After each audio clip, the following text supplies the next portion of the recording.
Assalamualaikum warahmatullahi wabarakatuh. Pemirsa, jumpa kembali di podcast Pesantren Arisalah. Malam hari ini kami kedatangan tamu spesial dari jauh, dari Jawa Tengah, dari Yogyakarta. Bunda kami yaitu Bunda Sri Wahyuningsih dari Sekolah Air Hujan Banyubening, Yogyakarta. Assalamualaikum Bunda. Waalaikumsalam warahmatullahi wabarakatuh. Assalamualaikum seluruh pemirsa, selamat malam dan tentu salam sehat selalu. Ya, alhamdulillah. Terima kasih Bunda ya sudah datang di podcast Pesantren Arisalah. Alhamdulillah diberi kesempatan untuk bisa berbagi di sini. Iya, sebuah kehormatan kita bisa silaturahmi dan berbagi informasi yang Bunda miliki untuk kami di Pesantren Arisalah. Amin insyaallah. Baik Bunda, kita mulai ya. Podcastnya santai tapi serius ya. Karena kita mau ngomongin yang serius ini. Oh iya. Bismillah. Bismillah. Iya Bunda, kami belajar dari Bunda sampai akhirnya Bunda kami hadirkan ke sini terkait pemanfaatan air hujan. Siap. Ya, dan pemirsa perlu tahu juga nih, Bunda kita ini punya sekolah, tapi bukan sekolah biasa, ya, tapi sekolahnya keren, Sekolah Air Hujan Banyubening. Nah, kita mau gali nih lebih dalam tentang sekolah air hujan ini. Kenapa kok bisa ada sekolah air hujan, ya? Kenapa, latar belakangnya apa? Kemudian dapat idenya dari mana Bunda? Enggak Bunda, diceritain sedikit Bunda. Nah, Ya. sebetulnya sekolah air hujan ini adalah bagian di bidang edukasi. Jadi sekolah air hujan ini di bawah naungan komunitas Banyubening, di mana komunitas Banyubening ini adalah sebuah komunitas yang concern untuk mengkampanyekan air hujan ini sebagai sumber air bersih baik saat ini maupun ke depan. Jadi harapannya air hujan itu jangan melimpah di jalanan saja, tapi bagaimana kita kelola dengan baik. Nah, untuk di bidang edukasi, untuk orang itu tahu apa sih air hujan, seperti apa yang harus dilakukan, cara ngatur yang tepat dan sebagainya, kami kemudian membuka sebuah pembelajaran yang namanya sekolah air hujan. Sebetulnya kami untuk belajar ini sudah sejak tahun 2015. Baru waktu itu orang nggak begitu tertarik kan gitu. Akhirnya di 2019 pembelajaran ini kita konsep, kita branding dengan namanya sekolah air hujan. Dimana orang mesti penasaran nih, apaan itu sekolah air hujan? Sekolah air hujan. Nah, di situ sebetulnya adalah tempat kita berbagi atau sharing, atau lebih tepatnya sebetulnya belajar bersama. Belajar bersama. Jadi di konsep sekolah air hujan ini nggak ada guru, nggak ada murid, semuanya sebagai guru, semuanya sebagai murid, sehingga ingin kita informasi terkait air hujan ini dari berbagai sudut pandang ini komplit, sehingga informasi yang sampai ke masyarakat ini juga sekomplit mungkin. Begitu ya Bunda. Iya, karena ini bahaya kalau nggak komplit. Betul. Berarti ada visi misinya yang jelas ya Bunda ya. Tentu. Apa tuh Bunda kalau tahu? Sebetulnya visi misi kita sederhana. Jadi sekolah ini salah satu bidang edukasi untuk bagaimana kita visi bersama adalah merubah apa? Merubah cara pandang masyarakat terkait dengan air hujan itu sendiri. Karena sebagian besar masyarakat kita ini kan beranggapan nih air hujan ini nggak baik, air hujan itu asam, air hujan ini begini begono gitu ya. Nah, disinilah kita berusaha merubah mindset bahwa air hujan itu nggak seperti yang Anda bayangkan, nggak seperti yang Anda tahu gitu. Kita nggak pernah bersalaman, kita nggak pernah berkenalan, maka nggak akan pernah jadi bestie, bahasanya begitu. Nah, di sekolah ini diperkenalkan nih agar air hujan itu jadi bestie. Bahwa kita harus tahu nih, air menjadi unsur yang paling penting dalam kehidupan kita, dan saat ini kita punya permasalahan secara global di air ini. Yang kedua, misi kami adalah bagaimana kita bisa mengelola air hujan ini untuk mencukupi kebutuhan kita sehari-hari tentunya, agar kita tidak menjadi bagian yang menambah masalah terkait dengan krisis air saat ini. Kita tahu bahwa semakin kesini permasalahan air bersih terutama itu semakin meluas nih. Kalau dulu mungkin hanya sekian terjadi permasalahan air yang rentan, semakin kesini kenapa semakin meluas? Nah, itu tentu ada satu problem yang harus kita selesaikan secara permanen, dan inilah kuncinya, kita harus membangun kesadaran masyarakat untuk mau mengelola air hujan ini sebagai sumber air bersih mereka. Nah, contohnya dengan apa? Ya, kita harus belajar untuk tahu dulu.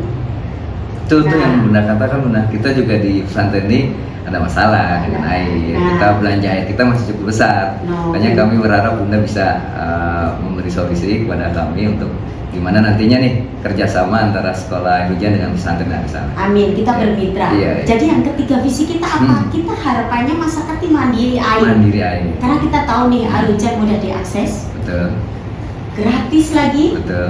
berlimpah dimanapun ada. Iya, Tapi kita nggak pernah ngeh nih, iya, iya. salaman nggak pernah, kenalan nggak pernah, sering menghujat lagi. Iya, banjir.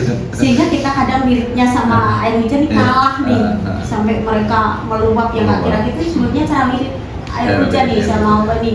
Ini gimana nih aku ini sumber paling penting dalam hidup kok nggak pernah disapa gitu. Nah istilahnya seperti itu. Jadi kita ingin bahwa air hujan yang berlimpah ini wujud syukur kita atas anugerah Allah yang luar biasa ini, yuk kita manfaatkan sebaik mungkin.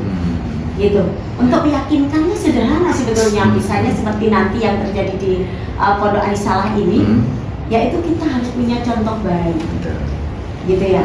Karena kita itu yang tertanam di masyarakat kita, sebetulnya masyarakat kita belajar hanya dari kalau bahasa sekarang ya ATM gitu ya, amati, tiru, modifikasi. Kalau bahasa sederhana ya kita 3M, melihat, mengamati, meniru.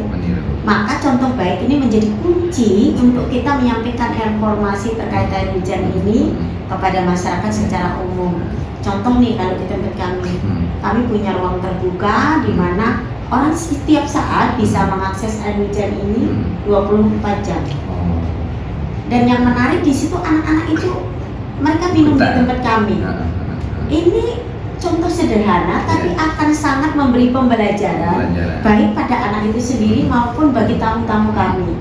Contoh kecil misalnya anak-anak begitu datang kemudian mereka minum gitu ya, mereka akan ditanya oleh tamu saya, loh Dek kenapa minum di sini? Mereka akan jawab karena di sini minumnya air hujan.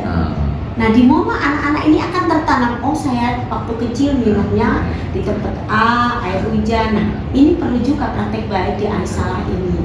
Karena Aris Salah ini menjadi sebuah pesantren tentu menjadi pembelajaran tidak hanya bagi santrinya, tapi tentu yang terkait dengan santrinya, masyarakat sekitar dan sebagainya. Nah ini perlu contoh baik di sini. Gitu. Kalau masyarakat sampai hari ini meragukan kualitas air hujan, apa jawaban Bunda? Sederhana saja. Apa Bu? Air hujan itu menjadi sumber air di bumi. Seluruh bumi ini sumbernya air hujan. Kalau kita ragu akan sumbernya, kenapa Anda tidak ragu turunan dari sumber ini? Kalau yang ori aja kita ragu nih, gitu ya. Loh kenapa kita nggak ragu dengan yang kawi-kawi gitu? Nah kalau sudah jatuh di tanah kan sesuai amal perbuatan kita tuh kualitasnya. Kalau kita jaga lingkungan ya tentu kualitasnya baik gitu. Kalau kita nggak menjaga tentu kualitasnya juga menjadi rendah gitu. Itu pertama. Yang kedua, kita pakai nalar yang paling sederhana saja. Kalaupun air hujan itu dianggap kotor, tentu tingkat kekotorannya tidak sesignifikan air tanah. Ya kan? Taruhlah kita dari atap nih, paling yang bikin kotor tikus melulu, tikus, cicak dan sebagainya. Paling gede dia bersekongkol sama kucing gitu kan. Nah kalau yang di tanah, oh macam itu tak. Mau tanya nih, mau dari apa polutan sampah padat cair yang padat itu mau dari bangkai tikus, kucing, buaya darat kan macam-macam banyak, buaya rawan juga banyak gitu. Artinya kita kalau berpikir secara nalar yang sederhana sampai ke kita berpikir yang agak-agak ekstrim sedikit gitu, ini menunjukkan bahwa air hujan dari prosesnya saja sudah luar biasa loh. Air hujan itu dari destilasi alam yang luar biasa. Tentu di situ nggak mungkin dong sampah-sampah yang bentuknya padat akan ikut terangkat ke udara gitu. Nah artinya dari proses kita bisa melihat bahwa ternyata air hujan itu sebenarnya udah bersih. Hanya tugas kita ini menjaga bagaimana air hujan itu higienisnya sampai ke kita. Nah disitulah peran sekolah air hujan ini untuk menyampaikan kepada masyarakat tips-tips atau SOP sederhana terkait penampungan air hujan yang tepat gitu. Saya dengar juga Bunda juga mengkaitkan dengan Al-Quran terkait air hujan. Memang Al-Quran bicara apa Bunda tentang air hujan? Oh banyak, sekitar 55 lah. Itu bicara air hujan itu banyak. Di Al-Quran misalnya, kalau kita bicara dari sisi religi ya, dari sisi dogma Al-Quran gitu, Di Al-Furqan 48 itu disampaikan, dan aku turunkan air yang suci, air yang bersih, sangat bersih banget. Maka dalam ilmu toharah air hujan itu suci mensucikan. Betul. Kemudian yang membuat kita ragu apa? Yang membuat kita nggak yakin apa? Ini Suci sesuatu yang aneh mensucikan. loh. Makanya ironi sekarang ketika kita misalnya umat muslim nih khususnya ya, ketika Al-Quran ini tidak kita yakini, justru kita meyakini sains yang sebetulnya ini menjadi bagian dari breakdownnya Al-Quran ini. Mestinya kan dibalik nih, bahwa Al-Quran ini menjadi undang-undang dasar paling awal untuk kita bicara sains, berbagai bentuk jenis keilmuan di semesta ini. Nah ini penting sekali, jangan sampai kita justru membalik, Qurannya nggak diyakini dulu, kita meyakini riset dulu, meyakini jurnal-jurnal dulu, karena kita harus tahu nih bahwa daya nalar manusia ini sangat terbatas. Itu yang namanya sains selalu berkembang, tapi yang namanya substansi, nilai-nilai Al-Quran itu tidak akan pernah berubah. Nah ini yang paling penting ya. Jadi bahasa saya sederhananya adalah bagaimana sekarang kita ini bisa tidak merubah ya, tapi kita kemudian bergeser bahwa sebetulnya Al-Quran itu mampu loh menjawab permasalahan yang terjadi di dunia ini gitu, termasuk terkait dengan krisis air ini. Karena di Al-Quran adalah disampaikan tuh, dan aku turunkan air yang sangat bersih dari langit, ya kan gitu ya, yang itu mensucikan, liyutahhirukum gitu ya, mensucikan apa itu ada di Anfal 11 dijelaskan. Kemudian juga bagaimana air itu menjadi sumber minuman bagi hewan, tanaman, dan manusia. Anehnya manusia sendiri yang banyak yang ragu nih, apalagi umat muslim kok ya nggak yakin dengan Quran gitu. Nah inilah pentingnya bagaimana kita mampu untuk berpikir, karena kita kan makhluk yang sama Allah diberi akal pikir nih. Saya jujur ada terkadang malu loh tadi. Makanya begini, Allah berikan kita ini makom, kita manusia sebagai makhluk yang punya akal pikir gitu ya. Berjalannya kerusakan lingkungan saat ini, seolah-olah kita ini bukan makhluk yang menempatkan diri sebagai makom kita sebagai manusia. Kita adalah penduduk di bumi ini, bukan penduduk asli. Kan kita cuma tamu nih, tamu. Tapi terkadang kita tidak menempatkan diri kita menjadi tamu yang baik. Ya kan, termasuk salah satunya tentang air nih. Kita kan sering berebut nih dengan makhluk-makhluk lain yang tabrakan. Jadi misalnya air yang sudah jatuh di bumi ini kan sebetulnya hak semua makhluk. Tapi terkadang kita lebih banyak rakus daripada makhluk-makhluk lain, sehingga yang membuat kerusakan itu kan sebenarnya bukan makhluk lain tapi kita manusia. Nah mestinya kita mulai berpikir bagaimana kita kembali menempatkan menjadi khalifatul fil ardh, menjadi pemimpin di bumi ini, pemimpin yang mampu menjaga keseimbangan. Karena dengan terjaganya keseimbangan artinya kita bicara tentang sustainable atau berlangsungan hidup manusia itu sendiri. Nah, kita mau bicara teknis nih Bunda, gimana sih sederhananya memanen air hujan itu Bunda? Nah orang kan kadang ragu nih, atap saya kotor nih gitu. Sebetulnya melalui atap ataupun melalui langsung di udara itu harus pakai waktu yang tepat. Kita tahu bahwa kalau kita saya nggak perlu pakai atap nih langsung, kita tahu lingkungan kita ini sudah mengalami degradasi yang luar biasa. Salah satu indikatornya misalnya nih, dari kemarin saya di Pondok Arisalah ini nggak ketemu capung nih, artinya kualitas udara kita juga sangat rendah di sini gitu.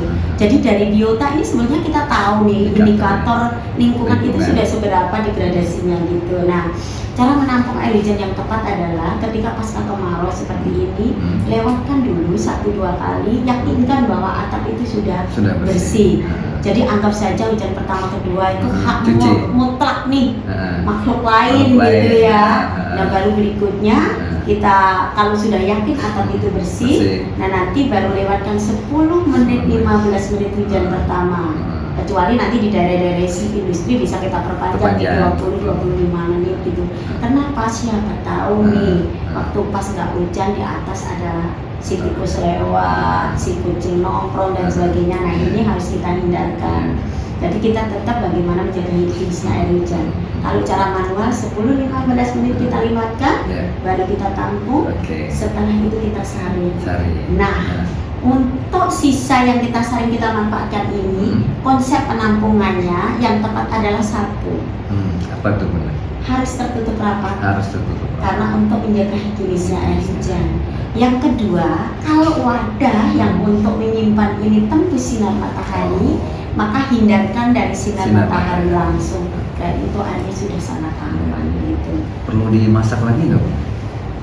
Memasak secara prinsip adalah untuk mematikan bakteri E. coli, karena yang membahayakan adalah bakteri E. coli. Dan kita tahu bakteri E. coli itu di mana?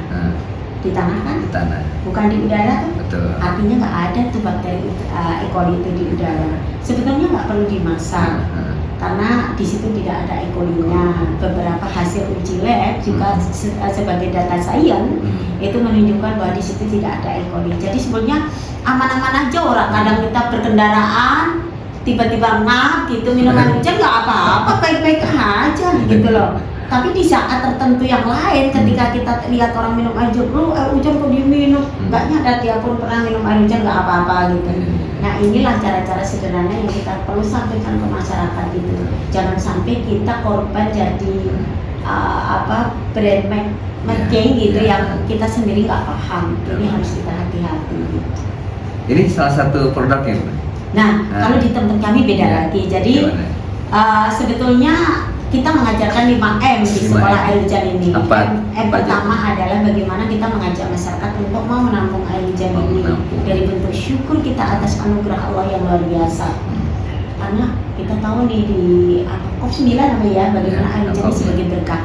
Kenapa kita nggak tertarik untuk menampung berkah yang berlimpah gitu? Sampai saking berkahnya di saat hujan itu menjadi waktu ijabah doa gitu. Nah, kemudian yang kedua adalah bagaimana kita mau mengolah air ini. Menampung, mengolah. Iya, mau mengolah, artinya dengan cara menampung yang baik pun itu bagian dari mengolah. Karena itu kalau itu sudah layak minum kalau kita mengacu pada aturan Permenkes tentang syarat baku air minum. Itu sudah layak, bahkan jauh lebih baik gitu. Jadi syarat baku air hujan itu terpenuhi ya? Terpenuhi, di syarat baku air minum itu terpenuhi. Kemudian yang ketiga adalah bagaimana kita mau minum air ini. Kenapa di konsep minum ini kita masukkan? Harapannya nanti kalau sudah minum air hujan ini, merasakan dampak di dalam dirinya, ini akan merasa bahwa oh aku butuh nih air ini dan aku harus melakukannya, harus menampung, harus menyimpan. Kami harus mengkonsumsi yang tentunya ini gratis ya, nggak berbayar. Kemudian yang keempat adalah di konsep menampung. Bagaimana dari sisa yang kita manfaatkan untuk kebutuhan sehari-hari ini, yuk kita tabung dong. Karena selama ini, nah kita harus pertimbangkan beberapa cara, terutama di daerah flat ya. Kita bisa menabung dengan cara bioporing kalau nggak punya lahan, dengan sumur resapan. Kemudian dengan kalau di daerah kemiringan paling aman dengan vegetatif, dengan tanaman dan sebagainya. Ini penting konsep ini. Jadi bagaimana dulu sebetulnya leluhur kita mengajarkan air hujan yang jatuh di komplek kita ini jangan sampai nih menzalimi tetangga. Jangan malah dibuang untuk lari ke tempat tetangga nih. Nanti akumulasi jadi runoff, bawa genangan atau banjir gitu. Yang ada cuma lihat, oh Jakarta banjir ya gitu. Nah ini dirubah mindset ini. Bagaimana kita untuk memanfaatkan air hujan, mengelola air hujan yang jatuh di komplek kita ini sehingga tidak menzalimi lingkungan kita. Kemudian konsep yang terakhir adalah mandiri. Bagaimana kita mandiri air? Kita tahu betapa cost air ini sangat tinggi untuk saat ini. Seperti tadi kita tahu nih di Arisalah aja per minggu berapa gitu. Padahal kita yang paling penting adalah pertama harus aman air ini. Dan di sini saya rasa hujan juga dilewatkan saja. Nah mulai hujan besok yuk kita manfaatkan, kita kelolakan dengan baik. Yuk kita ambil berkahnya dari air hujan. Masya Allah luar biasa. Kalau sudah tahu manfaatnya, nangis setiap tetes yang terlewatkan nggak kita manfaatkan. Udah, memang manfaatnya apa aja Bunda? Banyak banget, terutama kalau itu bicara kesehatan ya. Tentu yang pertama ketika kita bicara manfaat adalah dari sisi ekonomi. Satu, gratis nggak berbayar, melimpah itu. Karena air kalau beli mahal juga. Yang kedua adalah bagaimana dari air ini sebetulnya kita juga bicara tentang sosial. Kita tahu bahwa konflik sosial ada beberapa tempat yang itu karena air. Jadi keuntungan juga bagaimana kita sebetulnya salah satu meredam konflik tentang air ini. Kemudian yang ketiga adalah bicara tentang kesehatan. Kita tahu bahwa 70% tubuh kita terdiri dari air. Nah, air, maka kita harus betapa pentingnya kita harus tahu air yang masuk di kita itu air seperti apa. Karena air yang masuk di dalam tubuh kita ini akan terurai kembali, yang nanti kalau air ini tidak air murni, maka nanti urean-urean ini yang berupa endapan atau kotoran yang terlarut di dalam air ini akan menjadi masalah di dalam tubuh kita. Untuk itu tubuh kita adalah butuh air murni, dan air murni yang ada di kita saat ini adalah air hujan. Kenapa air hujan? Karena relatif pengotornya jauh lebih sedikit daripada air tanah. Bahkan kalau kita dapat air hujan yang hujannya deras gitu, paling bagus tuh. Kemudian ada petirnya nyamber, masya Allah, luar biasa. Itu sudah murni, sudah punya potensi ovidropin yang tinggi, sudah tidak bisa ngomong lagi deh.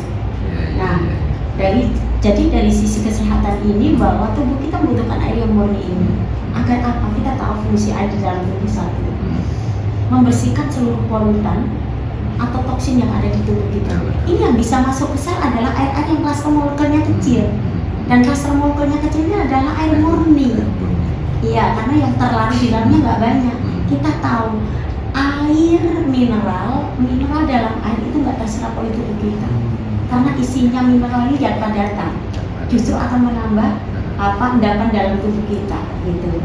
Kemudian fungsi air yang kedua, bagaimana air ini yang mampu membawa nutrisi maupun oksigen ke seluruh jaringan sel tubuh kita.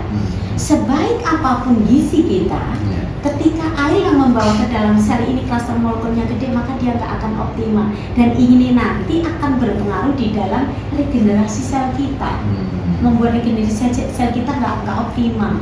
Kemudian yang ketiga tidak kalah penting adalah bagaimana air ini berfungsi untuk menghidrasi seluruh jaringan sel kita. Ini yang nggak pernah diperhatikan oleh kita, karena nanti ini akan sangat berpengaruh dalam metabolisme tubuh kita.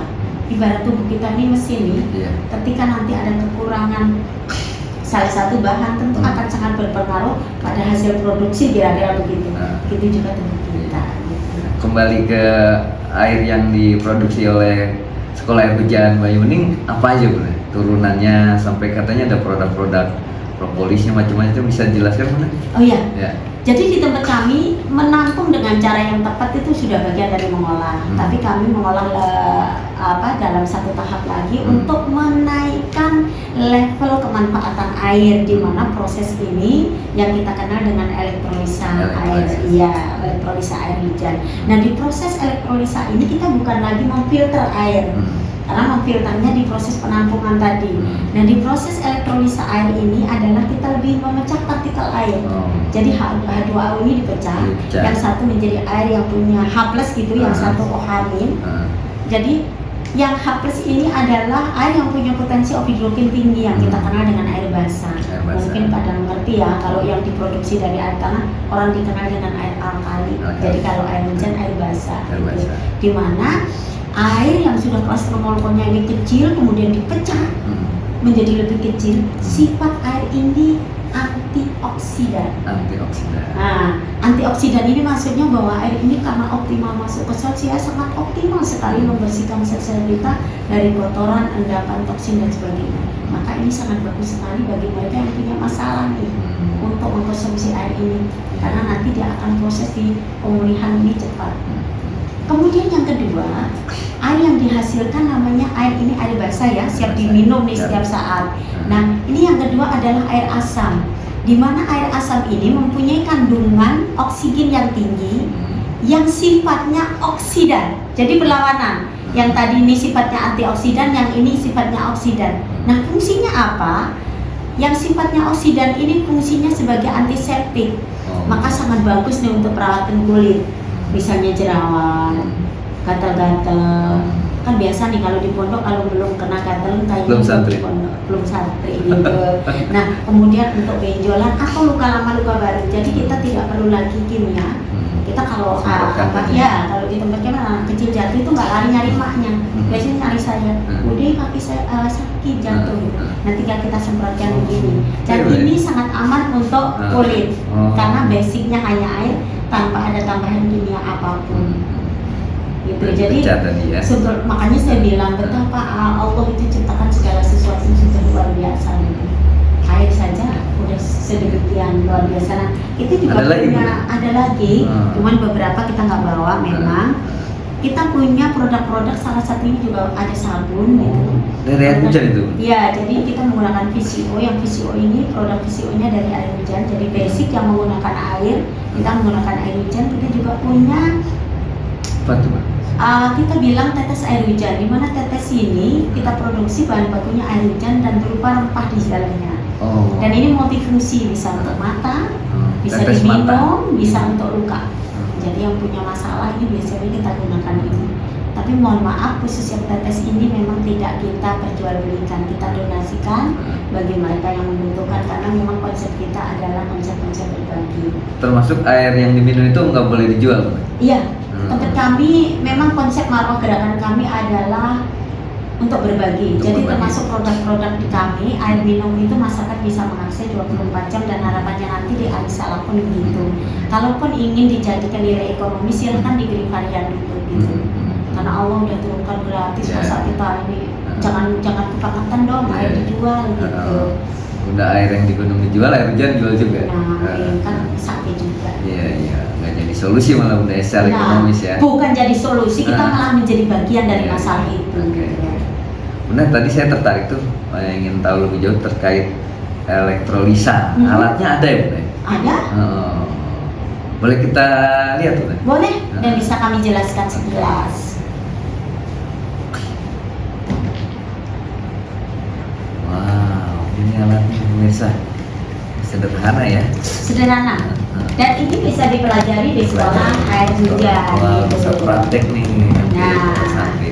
Nah, ini sebetulnya cara Isinya apa, sederhana. Bunda? Cara kerja. Bahan yang dibutuhkan adalah hanya wadah food grade, kemudian ada valve di sini, fungsinya salah satu ketika listrik mati kita bisa menutup ya agar tidak mencampur kembali. Betul. Kemudian ada ring torrent sebagai apa? Kunci untuk valve ini. Ada adaptor, konduktor kita ini, penghantar kita ini berubah titanium karena itu yang Iya. aman, yang Aman tidak. ya. Kemudian ada adaptor, ini sederhana saja, ada keran. Nah, konsep alat ini sebetulnya dua bejana berhubungan. Dua bejana. Nah, ini adalah pengembangan dari inovasi kita karena kebutuhan air minum itu lebih tinggi daripada kebutuhan air asamnya, sehingga Betul, kita betul. kembangkan seperti ini. Nah, cara kerja ARI ini adalah ketika listrik arus positif dicolokkan di air asam, kemudian negatif dicolokkan di air basah, maka dia secara otomatis berproses untuk memecah partikel air H2O tadi. Otomatis. Jadi ini Pasti ternyata nanti langsung terpisah gitu ya. konsep alat ini lebih taat daripada kita. Kita disuruh ke jalan-jalan, Iya. ini compin aja udah langsung kerja gitu. Mestinya kita niru cara kerja ini. Jadi yang ujung di sana untuk air Basah, yang kemudian tengah, asam, kemudian asam. air basah. Air Karena basah. kebutuhan minum kita jauh lebih Jadi tinggi. yang ini yang bisa diminum. Bisa diminum, Nah, ini bisa diminum. Iya. Ini nanti yang buat lain-lainnya ya udah. Iya, sebetulnya Tadi itu, ini bisa diminum Nah. asam ini, Nah. tapi ini harus hati-hati karena dia sifatnya oksidan. Iya, iya, iya. Jadi jangan sampai kita Nah. berlebihan karena bisa mengganggu mikroba di dalam tubuh kita. Keseimbangan mikroba ini bisa terganggu. Tapi ini bisa untuk keperluan-keperluan yang khusus.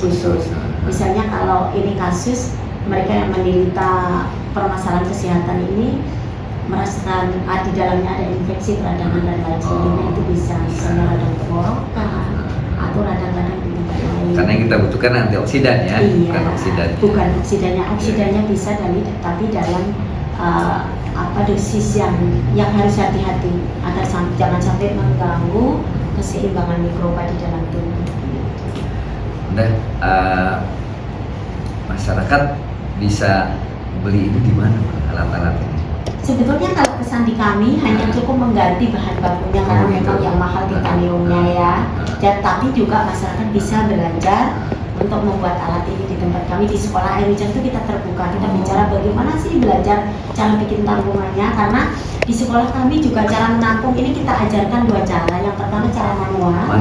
Manual itu kita cuma punya ember, cuma panci, pokoknya kita cuma punya wadah gitu.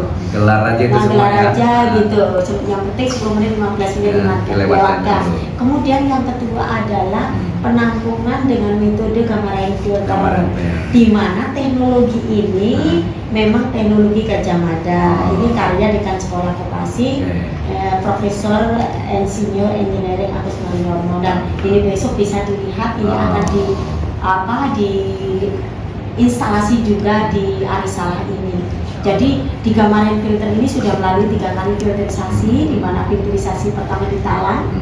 Jadi di talang ini kita pakai saringan pengayak pasir agar tikus, cicak, daun nggak masuk di dalam tampungan gitu ya.